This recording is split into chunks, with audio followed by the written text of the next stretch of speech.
Bueno, sol de la mañana. Continuamos aquí desde 809 en el Alto Manhattan. Desde Nueva York, este periplo que iniciamos en Boston y hoy tenemos el segundo día en Nueva York con un segundo día y un momento estelar en este minuto, Julio. Así es. Bueno, señores, tenemos la oportunidad de conversar con el congresista Adriano Espaillat, siempre agradeciéndole pues el apoyo que nos ha brindado y siempre asiste a conversar con nosotros cuando estamos aquí y nos visita también en la República Dominicana. Gracias, Adriano.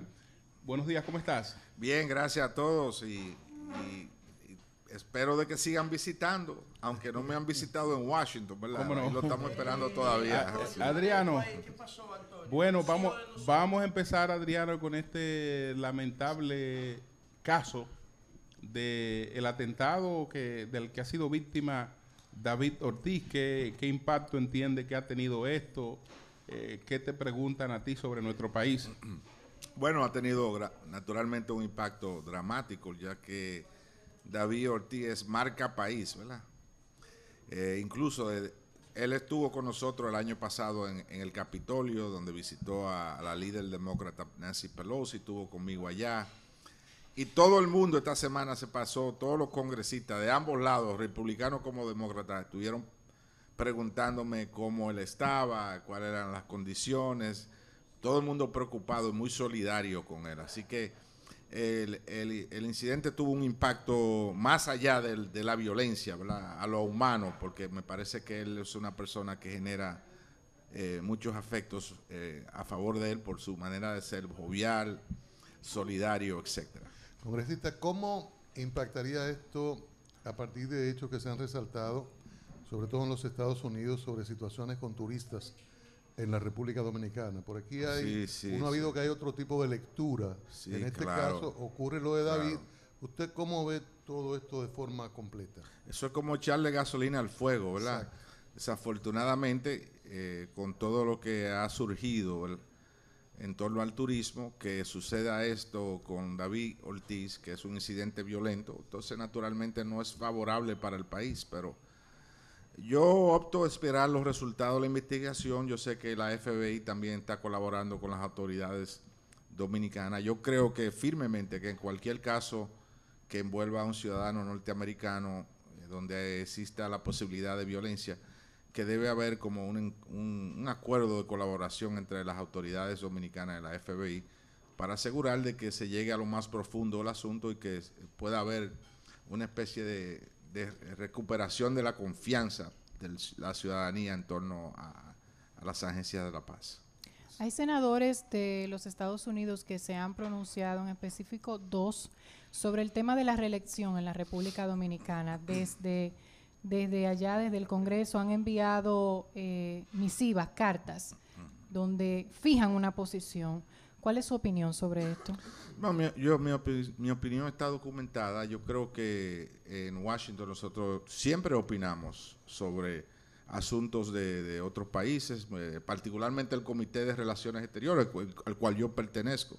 Por ejemplo, antes de ayer, tuvimos una audiencia pública donde estábamos discutiendo la venta de armas a Arabia Saudita. Yo criticaba públicamente al presidente porque el liderazgo de Arabia Saudita tiene un historial de violación de los derechos de las mujeres, un historial de mano dura, donde desaparecen los disidentes, donde alegadamente hay tortura. Está el caso de Khashoggi, un periodista que fue desaparecido en Estambul. Entonces, ¿cómo es posible que los Estados Unidos, el gobierno de los Estados Unidos esté armando a este delincuente?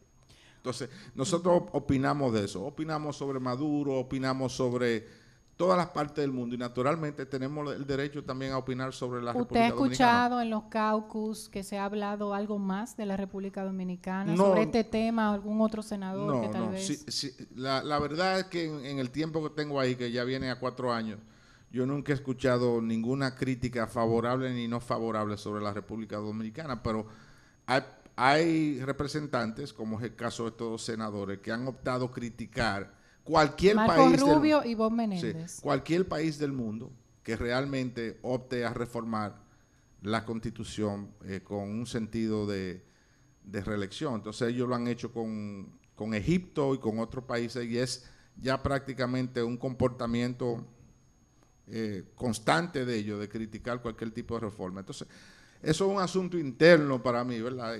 Incluso sí. Este tiene un carácter interno en términos partidarios, en el cual yo no me meto, pero yo tengo mi opinión y yo creo que todos ustedes opinan, ¿verdad? La Constitución incluso le da el derecho a todos ustedes de opinar. Entonces, ¿por qué no se puede opinar? ¿Cuál es el gran problema? Es bueno que tú digas eso, de mi opinión, porque al final la decisión la toman los congresistas dominicanos. Y eso es correcto. A favor o en contra. Y eso es solo correcto. una opinión. Eso es una correcto. Militancia. Pero cualquier país también tiene el derecho, la República Dominicana, los Estados Unidos, cualquier país tiene el derecho a adoptar una posición pública en torno a una política pública o de qué tipo de relación va a tener con otros países, dependiendo de sus intereses como país, ¿verdad? La República Dominicana puede adoptar ciertas posiciones vis-a-vis Haití, Cuba, Venezuela, por ejemplo. La República Dominicana se benefició de Petrocaribe, eso fue una política pública que adoptó entonces todos los países tienen ese derecho. Yo no veo cuál es el gran, como se dice en el argot popular, el gran titingó de por qué, porque alguien opinó como de que es injerencia. Yo no creo que es injerencia.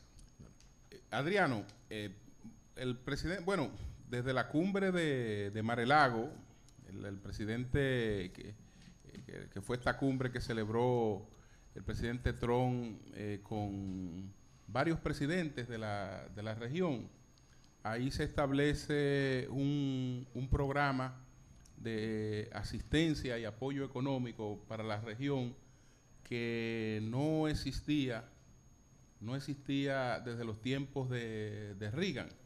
Es decir, que esto estaría en el mismo orden del plan Kennedy, la Alianza para el Progreso, el plan Reagan para la cuenca del Caribe, y debimos esperar un presidente republicano para que otra vez el Caribe estuviera en la agenda económica como una región importante. ¿Qué piensa usted de esto? Bueno, yo creo que, por ejemplo, existe el plan de seguridad de la cuenca del Caribe, donde se le otorga a ellos, a los países caribeños, 58 millones de dólares al año, que no es gran cosa, yo diría, debería ser más. Yo estoy empujando para que se aumente ese fondo actualmente, que es para combatir la droga y el crimen en los países caribeños. ¿Por qué? Porque si se aprieta la frontera, si se aprieta la situación en Centroamérica y México, es posible de que el tráfico de droga coja otra ruta más frágil, más vulnerable, que sin duda es el lado del Atlántico y el Caribe. Yo he visitado a Southcom, allá en la Florida, que es el cerebro central del ejército norteamericano, donde nos han dado información de cuáles son las rutas que cogen los narcotraficantes para llevar la droga. Y por razón de que, por ejemplo, la frontera dominicana es tan frágil, Cuba y otros países, incluso Trinidad y Tobago, donde se han detectado células terroristas, campos de entrenamiento para células terroristas, esa ruta podría convertirse en una ruta más viable para el narcotráfico, de manera que nosotros, y el narcotráfico trae en sí problemas como el que estamos viendo de violencia callejera en la República Dominicana. Entonces, por eso nosotros tenemos que aportar más recursos para combatir eso a nivel social y a nivel en términos de la ley, ¿verdad? Y estamos buscando aumentar dramáticamente esos fondos. Pero déjame terminar de esto, que usted me evadió esta parte. Usted como demócrata y como un representante no solo dominicano, sino de esta región, también en términos autocríticos, no le merece ninguna reflexión el hecho de que los mejores recuerdos, los mejores tratos, la región lo tenga siempre que hay un presidente republicano, y que tal vez las peores cosas le hayan ocurrido a la región con presidentes demócratas. Bueno, eso se puede interpretar de esa manera, pero yo creo, por ejemplo, que también una presidencia que opta dramática y radicalmente a separar la familia, está causando un daño irreparable. Por ejemplo, la reunificación familiar es algo importantísimo para nuestra diáspora, algo que nosotros debemos seguir empujando, porque una madre viene, deja a sus hijos allá, se le debe facilitar en un tiempo razonable, no que dure 10 años, que ya cuando se pueda reunificar con sus hijos tengan ya 17, 18 años. Yo creo que eso le hace un daño irreparable a la familia, esa separación, y esta administración está empujando esa agenda. Entonces, que pueda ayudar en torno al crimen, pero por el otro lado que esté separando la familia, a mí me parece que es un gran conflicto. Congresista Adriano Espaillat, uno nota al gobierno norteamericano en diversos temas, no solo el presidente número 45, como prefieren algunos demócratas llamarlo para no decir el nombre, prevalerse de su falta. Estados Unidos de repente da un informe sobre temas de narcotráfico, habla de los países que no colaboran, los países puentes, los países que nos afectan. En el caso ahora de México, en la particularidad migratoria, quiere o amenaza, que es la política de Trump, la amenaza con sanciones si no ejerce controles. Entonces Estados Unidos en ningún momento asume su responsabilidad de que la falta es de ellos, de no contener la entrada de drogas y personas. Entonces amenaza siempre con sanciones o limitación de colaboración económica en casos de narcotráfico e migratorio. ¿Usted qué piensa? Bueno, yo creo que hay dos problemas, ¿verdad? Existe primero el problema del narcotráfico y la producción de la droga. Por ejemplo, se ha visto, yo he visitado a Colombia, y después del Tratado de la Paz se ha visto un aumento dramático del cultivo de la coca, que es problemático, naturalmente. ¿Por qué? Porque la FARC ya salió de donde estaban establecidos y ahora ese espacio lo han retomado posiblemente nuevos carteles de la droga y ha aumentado dramáticamente el cultivo de la droga. Pero por otro lado hay un problema de consumo aquí en los Estados Unidos, un apetito para la droga, ¿verdad? Y lo tercero es que hay intermediarios que ayudan tanto a las personas que cultivan a la droga a llevar esa droga donde los consumidores, que ahí es donde caen lugares como la República Dominicana. Entonces esto es un problema complejo. Yo no creo de que es un problema de señalar quién tiene la culpa. Yo creo que es un problema de colaborar para eliminar o reducir esa problemática, ¿verdad? Entonces yo creo que en el momento que comenzamos a señalarnos, como hace Trump, yo estuve en El Salvador y me reuní con el nuevo presidente, un joven, él de 38 años, que nunca fue a un debate político, nunca aportó un centavo para un anuncio en televisión y radio. Fue parte de un nuevo partido que enfrentó a los dos partidos tradicionales, tanto el de la izquierda como la derecha, y evadió una segunda vuelta porque sacó más de un 53% del voto, que tiene el apoyo de la juventud. La inmigración en El Salvador está descendiendo dramáticamente. La economía está un poco mejor. Se ha invertido a combatir a las pandillas. Entonces, ¿cómo es posible que nosotros, como los Estados Unidos, no ayudemos a la economía de El Salvador y lo que estemos es amenazándolo con quitarle ayuda? Yo creo que es una política internacional equivocada. Yo creo que debemos apoyar al presidente Bukele, que es un gran futuro para ese país. Lo mismo deberemos de hacer con otros países. Y el modelo que funciona en El Salvador, podemos duplicarlo en Guatemala y Honduras, de donde vienen la gran mayoría de migrantes. De México retornan menos de un 11% de los inmigrantes que se están retornando de los Estados Unidos son mexicanos. Y ya el homicidio se ha desplomado un 50% en El Salvador. Eran 104 homicidios por 100,000 personas, el más alto del mundo, ahora tienen 50. Entonces vamos a duplicar ese modelo que está funcionando en El Salvador, en sitios como Guatemala y Honduras. El caso de Nicaragua es otro. Usted que habla sobre tratar de buscarle una solución a este tema de las drogas y de que ya en muchos países se ha mencionado que la guerra contra las drogas, la llamada guerra contra las drogas ha fracasado. ¿Qué usted opina de la legalización? Bueno, yo no creo que necesariamente la guerra contra la droga haya fracasado. Yo comentaba con mis amigos aquí que en el Alto Manhattan fue el arresto de algunos 300 delincuentes que ayudó a el resultado de cuál fue el descenso más dramático de violencia en todos los Estados Unidos se dio aquí en el Alto Manhattan, porque aquí se daban sobre 100 homicidios al año. Yo creo que el año pasado se dieron 2 nada más. Este año subió un poquito más, yo creo que está como en 5. Pero bajar de 130 en algunos años a 5 es dramático. Entonces, eso se ha visto el mejoramiento de la calidad de vida. Aquí se camina de noche, ya antes no se podía caminar después de las 6 de la tarde. Entonces, yo creo que sí que hay partes y lugares donde la lucha contra la droga ha funcionado. Como dije, eran 300 delincuentes que fueron apresados y se vio inmediatamente. Y en el caso de las grandes mafias, del gran tráfico, de los carteles. Bueno, los carteles siguen. Estaban en Colombia, después se trasladaron a México. Es posible que surjan en Colombia de nuevo, pero las grandes pandillas de droga de aquí, del Alto Manhattan, fueron desmanteladas. Y eso funcionó. Eso no quiere decir que la guerra contra la droga en general. Y yo fui parte de esa lucha. Mi política comienza con la lucha contra la droga. Nosotros podemos de aquí del Alto Manhattan darle muchas compartir experiencias con la República Dominicana de cómo se combatió eso de una manera muy efectiva, si es que quieren escuchar eso. Entonces, la legalización, ¿qué usted opina sobre eso? Yo estoy de acuerdo con la legalización de la marihuana. Sí, yo creo que sacar el crimen de la venta de la marihuana como se hizo con el alcohol, porque recuerden que el alcohol también se traficaba alcohol. También se traficaba. Incluso algunas de las familias más prominentes de los Estados Unidos ahora mismo hicieron su fortuna, cosecharon su fortuna en el tráfico ilegal del alcohol. Y cuando se le sacó el crimen a eso, el crimen organizado, no solamente hubo un descenso en el problema, sino también que fue una fuente de ingresos y de recursos para el gobierno. Senador, las posibilidades de desplazar a Trump.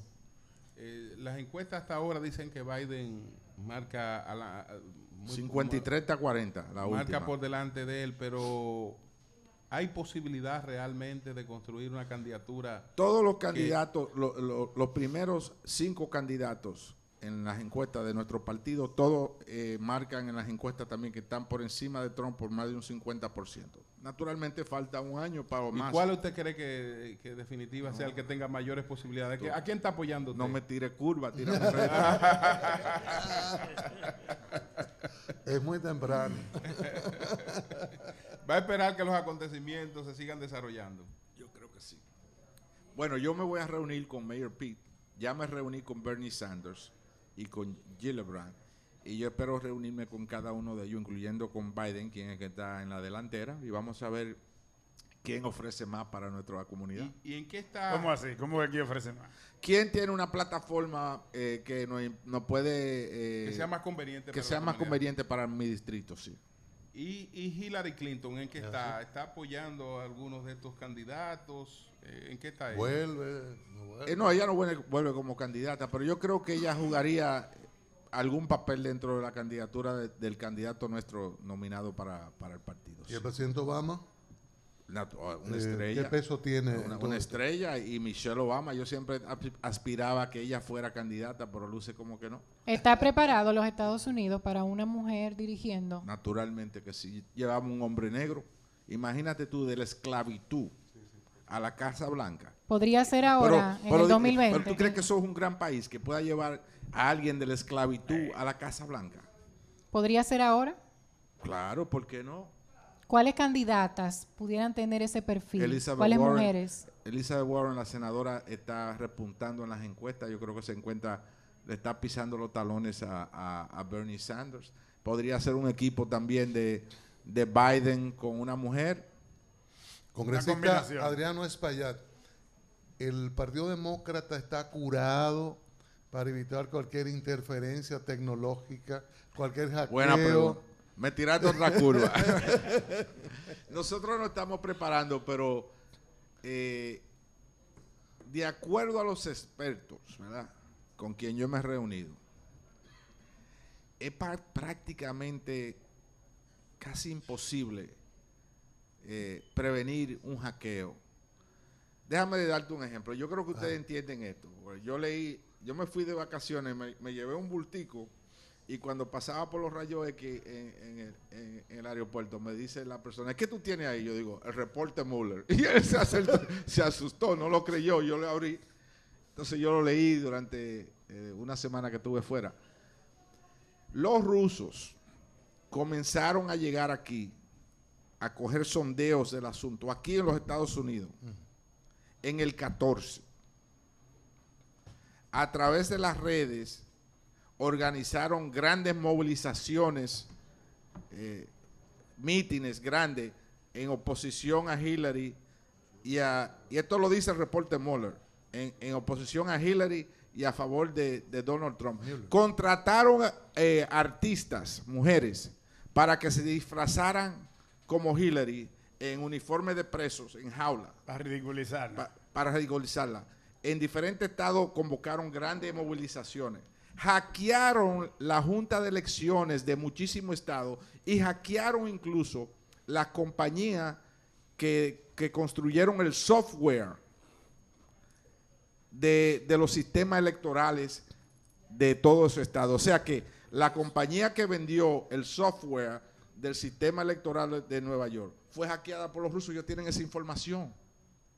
¿Y por qué el informe? Entonces, ¿cómo hacerlo ahora? ¿Cómo prevenir eso? Bueno, yo se lo dejo a los expertos. Yo no soy un experto Sí. en ese tipo de ¿Y cosas, por qué pero el yo creo que informe es muy ¿Y difícil. por qué el informe del fiscal especial dijo que no encontró evidencia suficiente como para acusar a No, Mueller? Que no hubo colusión, dice, ¿no? Sí, no, pero- él no dice eso. Él dice que hubo interferencia rusa en las elecciones, pero que no la puede No probar. solamente fue que eso. hubo interferencia rusa, sino que hubo un intento decidido de parte de personas afiliadas con la campaña de Trump y familiares de él para que existieran unas reuniones entre el mismo Putin y los rusos y la campaña.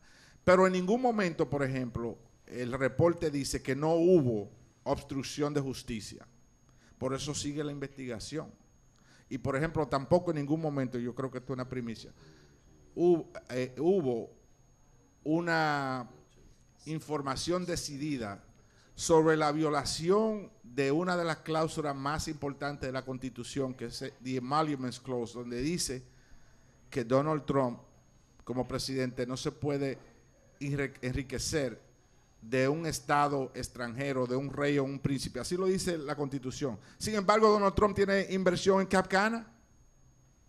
Incluso se han dado fallos que le han beneficiado a él en torno al desarrollo de los hoteles sin precedentes, el tamaño, la altura de ellos. En Cap Cana, sus empresas, y él no ha dado sus impuestos. Pero debo en eso intervenir, congresista. La aprobación de la altura de Cap Cana es mucho antes Yo estoy de acuerdo con de la presidencia de Trump. Es decir, que en el caso Cap Cana, Trump no soñaba ser presidente, Sí, pero cuando ya yo ese estoy de proyecto acuerdo, tenía, sí. tenía, Yo tenía, estoy de tenía, acuerdo. tenía esas alturas Yo estoy de acuerdo, yo entiendo aprobadas. eso. Sí, pero de acuerdo al Washington Post, por ejemplo, todavía existen negocios entre la organización Donald Trump y la industria hotelera en Cap Cana. Entonces nosotros tenemos el derecho a saber Bueno, le doy un si dato. esos negocios resultan en que el presidente se está enriqueciendo y violentando la Constitución de los Estados Unidos. Eso no lo digo yo, le lo doy dice este- el le Washington doy este Post. dato. Lo dice el Hace- Washington hace Post. Los un hijos año- acudieron allá. Sí, eso es lo que iba a decir. Hace un año el ministro de Turismo anunció o contestó a una pregunta diciendo que había autorizado, que le había dado una licencia a la organización Trump a Sí, través de los correcto. hijos de Trump para hacer 2 torres en Sí, Cap Cana. correcto. Pero yo Hace no como estoy un hablando año y del pico de pasado. eso. Yo no estoy Un hablando año y del pico. pasado. Yo estoy hablando de ahora, donde siguen Que las operaciones los continúan. negocios entre ambos sectores. Entonces, si él no ha entregado sus impuestos, porque él ha rehusado entregarnos los impuestos, y nosotros no podemos determinar de qué manera él personalmente se ha beneficiado, por lo menos nosotros debemos saber cómo la administración, y nosotros pensamos que hay un vínculo muy directo todavía con la organización, porque sus hijos están manejando la organización. Si su organización, Trump, se ha beneficiado de negocios actuales, no del año pasado cuando se dio la autorización a construir, sino ahora mismo. Incluso es posible que su propia industria se esté perjudicando de todo lo que está sucediendo con referencia al turismo ahora. Nosotros merecemos saber, porque es que la Constitución del país dice que ningún presidente se puede enriquecer, ni de un príncipe, ni de un rey, ni de un estado extranjero. Entonces nosotros debemos saber si él se ha beneficiado de Rusia, si él se ha beneficiado de Arabia Saudita. Cosas como esa, sin embargo, de acuerdo a lo que él ha dicho, han afectado programas tan importantes como el programa de infraestructura en los Estados Unidos, ¿no? Porque él dice que con gente que lo que vive cuestionándole personalmente, él no tiene posibilidad de entenderse para esos... Eso es un chantaje. Eso es un chantaje. Para esos grandes es un temas. chantaje. Pero mientras tanto, ¿qué pasa, por ejemplo, con el plan de infraestructura? Yo soy miembro del Comité de Infraestructura y tengo un proyecto del tren de la Segunda Avenida de $6 billones. Pero 6 billones. Sí, $6 billones. $1.000 millones, Julio. ¿El acuerdo cuánto sería? ¿Cuánto implica?